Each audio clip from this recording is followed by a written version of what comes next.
Music ಮಲರಿ ಈ ತರ come back ಮಾಡ್ತಾರೆ ಅಂತ ಯಾರು ನಿರೀಕ್ಷೆಯೂ ಸಹ ಮಾಡಿರಲಿಲ್ಲ. ಸದ್ಯಕ್ಕೆ ತುಂಬಾನೇ ಬ್ಯುಸಿ ಆಗಿದ್ದಾರೆ.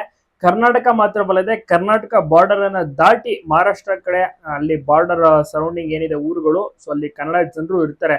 ಸೊ ಅಲ್ಲಿಯೂ ಕೂಡ ಹಾಡನ್ನ ಆಡಿ ಜನರಿಗೆ ಖುಷಿ ಪಡಿಸ್ತಾ ಇದ್ದಾರೆ. ರಸಮಂಜರಿ ಕಾರ್ಯಕ್ರಮ ಮ್ಯೂಸಿಕ್ ಮಲರಿ ಅವರು ಸಿಕ್ಕಾಪಟ್ಟೆ ಬ್ಯುಸಿ. ಪ್ರತಿ ದಿವಸ ಒಂದೊಂದು ಭಾಗದಲ್ಲಿ ಕಾರ್ಯಕ್ರಮಗಳನ್ನ ನೀಡ್ತಾನೆ ಇದ್ದಾರೆ. ಜನರನ್ನ ಸಕ್ಕತ್ತಾಗಿ ಖುಷಿ ಪಡಿಸ್ತಾರೆ. ಮತ್ತೆ ಇವರು ಒಳ್ಳೆ ರೀತಿಯಲ್ಲೂ ಕೂಡ ಕಮ್ ಬ್ಯಾಕ್ ಮಾಡಿದ್ರು. ಯಾಕಂದ್ರೆ 3 ತಿಂಗಳು ಜೈಲಿಗೆ ಹೋಗಿ ಬರ್ತಾರೆ. ಮನೇಲಿ ಇದ್ದಂತ ಟೈಮಲ್ಲೂ ಸಹ ಅಭಿಮಾನಿಗಳು ಕಾಲ್ ಮಾಡೋದಾಗಿರ್ಬೋದು, ಮತ್ತೆ ಕಾರ್ಯಕ್ರಮಕ್ಕೆ ಕರೆಯೋದು, ಸೊ ಈ ರೀತಿ ಎಲ್ಲ ಕೂಡ ಮಾಡ್ತಿದ್ರು. ಸೊ ಹೀಗಾಗಿ ಸುಮಾರು 1 ವಾರ ಅಷ್ಟೇ ಅವರು ರೆಸ್ಟ್ ಮಾಡಿದ್, ಮನೆಯವರ ಜೊತೆ ಸಮಯ ಕಳೆದಿದ್ದು. ಬ್ಯಾಕ್ ಟು ಫಂಕ್ಷನ್ ಅಂತ ಅಟೆಂಡ್ ಆಗ್ತಾರೆ. ಹೀಗೆ ನೋಡಿ ಅವರ ಕಾರ್ಯಕ್ರಮಗಳು ಸಾಕ್ತಾನೆ ಇದೆ. ನಾನ್ ಸ್ಟಾಪ್ ಬ್ಯುಸಿ ಆಗಿದ್ದಾರೆ. ಜೈಲಿಂದ ಆಚೆ ಕಡೆ ಬಂದ್ಮೇಲೆ ಪ್ರತಿ ದಿವಸ ಒಂದಲ್ಲ ಒಂದು ಕಡೆ ಕಾರ್ಯಕ್ರಮ ಇದ್ದೇ ಇರುತ್ತೆ. ಇವರ ಟೀಮ್ ಕೂಡ ಅಷ್ಟೇನೆ 3 ತಿಂಗಳು ಪರ್ಫಾರ್ಮ್ ಮಾಡೋದೇ ನಿಲ್ಲಿಸ್ಬಿಟ್ಟಿದ್ರು.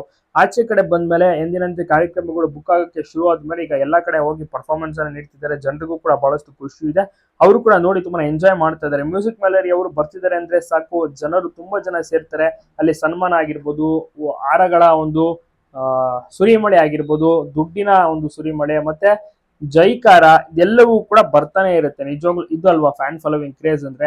ಸಿಕ್ಕಾಬಟ್ಟೆ ಇಷ್ಟ. ಉತ್ತರ ಕರ್ನಾಟಕ ಭಾಗದಲ್ಲಿ ಮ್ಯೂಸಿಕ್ ಮಲರಿಗೆ ತುಂಬಾ ಜನ ಕೂಡ ಇಷ್ಟಪಡ್ತಾರೆ. ಇವರ ರೀತಿಯ ಬೇರೆ ಬೇರೆಯವರು ಕೂಡ ಹಾಡನ್ನ ಆಡ್ತಾರೆ, ಆರ್ಕೆಸ್ಟ್ರಾವನ್ನ ಮಾಡ್ತಾರೆ. ಬಟ್ ಇವರಿಗೆ ಇರುವಂತ ಕ್ರೇಜ್ ಬೇರೆ ಯಾರಿಗೂ ಕೂಡ ಇಲ್ಲ. ಅಷ್ಟು ಚೆನ್ನಾಗಿ ಇವರು ಕಾರ್ಯಕ್ರಮವನ್ನ ನಡೆಸ್ಕೊಡ್ತಾರೆ. ಮತ್ತೆ ಇವ್ರು ಮಾಡಿರುವಂತ ಹಾಡುಗಳು ಇಲ್ಲಿಯ ತನಕ ತುಂಬಾನೇ ವೈರಲ್ ಆಗ್ತವೆ. ಮತ್ತೆ ತಿಂಗಳಿಗೆ ಏನಿಲ್ಲ ಅಂದ್ರೆ ಒಂದು ಆಲ್ಬಮ್ ಸಾಂಗ್ ಅಂತೂ ರಿಲೀಸ್ ಮಾಡ್ತಾನೆ ಇರ್ತಾರೆ. ಅದು ಅವರ ಸ್ಪೆಷಾಲಿಟಿ. ನೋಡೋಣ ನೆಕ್ಸ್ಟ್ ಯಾವ ಸಾಂಗ್ ಅನ್ನ ರಿಲೀಸ್ ಮಾಡ್ತಾರೆ ಅಂತ. ಒಟ್ಟಾರೆ ಈಗ ಕಾರ್ಯಕ್ರಮ ಕೊಡೋದ್ರಲ್ಲಿ ಬಿಸಿ ಆಗಿದ್ದಾರೆ. ಫ್ಯಾಮಿಲಿ ಅವ್ರಿಗೂ ಕೂಡ ಖುಷಿ ಇದೆ.